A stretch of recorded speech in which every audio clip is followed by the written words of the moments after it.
Монгол улсын ерөнхийлөгчийн үндсэн хуульд заасан бүрэн эрхийнхээ хүрээнд тавьсан хоргийг сая одоо манай намын бүлэг яг хуралдаж явах үедээ давхцаж бид мэдээлэл авсан.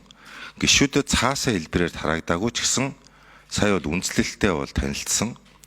Энд бол тухайн асуудлыг шийдвэрсэн улсын их хурлын шийдвэрийн буюу хэн нэгэн хүнийг огтруулсан эсэх тухайн асуудал нь зөв буруу, сайхан муухай гэдэг асуудлаар бус Монгол улсын үндсэн хуулийг зөрчиж асуудлыг шийдсэн үндсэн хуульд халдсан энэ асуудал дээр хориг тавигдлаа гэж ойлгосон.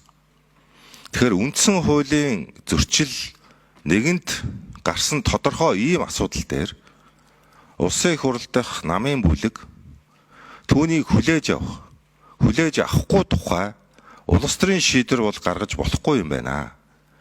Өөрөөр хэлбэл үндсэн хуулийг бид зөрчихгүй юу гэдэг улс төрийн санал хураалт намын бүлэг бол хийж болохгүй юм байна гэж үзсэн. Та бүхэнд ойлгож байгаа. Тийм учраас одоо Монгол улсын үндсэн хуульдаа үнэнч байхаа тангаргалсан ард түмний төлөөлөгчд бид үндсэн хуульдаа үнэнч байх шийдвэр гаргах ийм бүрэн дүрэн ихтгэл төгс байгаа гэдгийг хэлье.